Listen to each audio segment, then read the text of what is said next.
देखिए, सर्दी जुकाम बुखार कब्ज दस्त सर दर्द आदि ये सभी ऐसी परेशानी होती है जो कि अक्सर होती रहती है और हमें लगभग सभी घर में देखने को मिल जाती है। और इन्हें ठीक करने के लिए हमें किसी बड़े इलाज की जरूरत भी नहीं होती है। हम इन्हें साधारण दवाओं से ठीक कर सकते हैं। तो ऐसी कौन कौन सी दवाएं होती हैं जो कि आप अपने घर पर रख सकते हैं, तो आज की वीडियो में हम उसी के बारे में बात करने वाले हैं।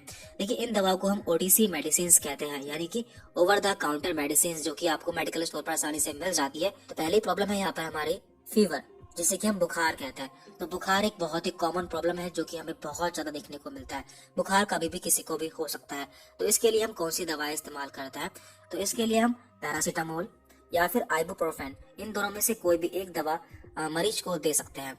बच्चों के केस में यदि बुखार बच्चों को होता है तो उस समय हम टाइलेनॉन, ये एक सिरप आता है जो कि हम बच्चों को दे सकते हैं। तो ये सभी ओटीसी मेडिसिन हैं जो कि आसानी से आपको मिल जाती हैं। बात करते हैं पेन किलर्स की, यानी कि शरीर में दर्द के लिए। जब भी किसी के शरीर में दर्द या फिर बॉडी में पेन होता है तो उस समय हम कौन सी दवा इस्तेमाल कर सकते हैं, तो इसके लिए क्लास होती है NSAID, इसमें की आती है आइबुप्रोफेन, डिक्लोफेनेक एंड एसिलोफेनेक।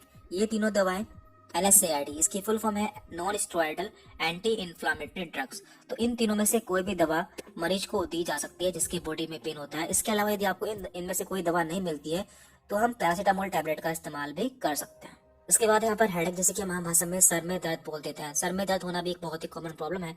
इसके लिए हम एस्प्रिन, जो कि आपको डिस्प्रिन नाम से मिल जाती है, या फिर आइबुप्रोफेन, या फिर आप पैरासीटामोल टैबलेट भी इस्तेमाल कर सकते हैं। इन तीनों में से आप कोई भी एक दवा इस्तेमाल कर सकते हैं।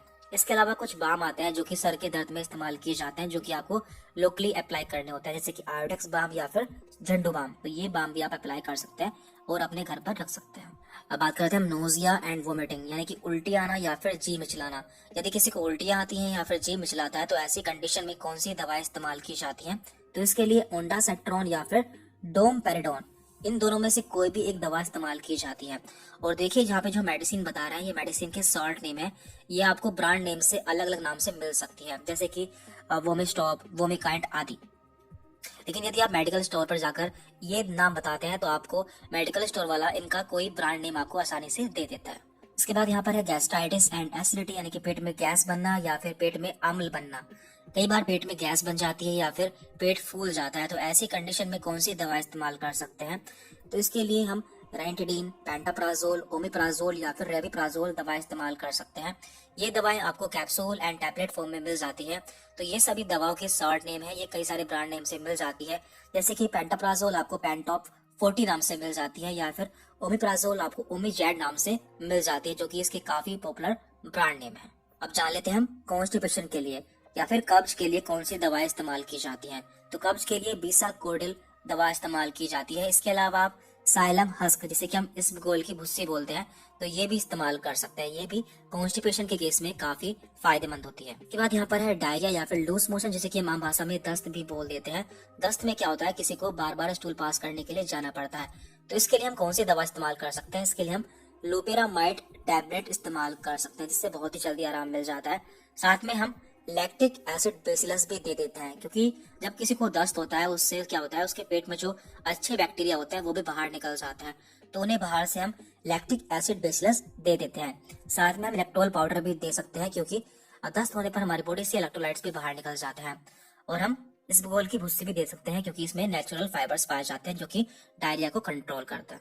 इसके बाद यहाँ पर है कोल्ड रनी नोज एलर्जी, यानी कि जुकाम हो जाना, एलर्जी हो जाना, छींके आना या फिर ठंड लग जाना।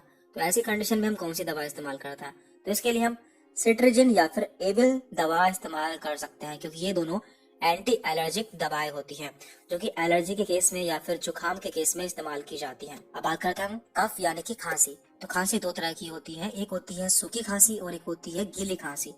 सूखी खांसी के लिए हम सिरप एस्कोरिल डी यूज कर सकते हैं, जबकि गीली खांसी के लिए हम सिरप ग्रिलेक्टस बीएम यूज कर सकते हैं।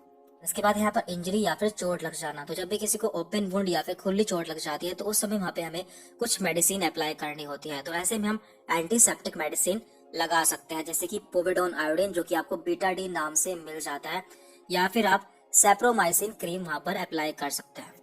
और लास्ट है यहाँ पर बर्न या फिर जल जाना। तो जब भी कोई जल जाता है तो उस समय वहाँ पर हमें कोई क्रीम अप्लाई करनी होती है, तो उसके लिए हम बर्नोल क्रीम यूज कर सकते हैं, जो कि काफी पॉपुलर क्रीम है, जो कि जले हुए स्थान पर लगाई जाती है। तो हमने ऐसी दवाओं के बारे में बात की है जो कि बहुत ही कॉमन है और आपको आसानी से मिल जाती है। तो कोई प्रॉब्लम होने पर आप इन दवाओं को 1 या 2 बार इस्तेमाल कर सकते हैं, लेकिन यदि आपको आराम नहीं मिलता है तो आपको डॉक्टर से सलाह लेनी चाहिए, क्योंकि हर कंडीशन में दवा अलग हो सकती है और उसकी डोज भी अलग हो सकती है।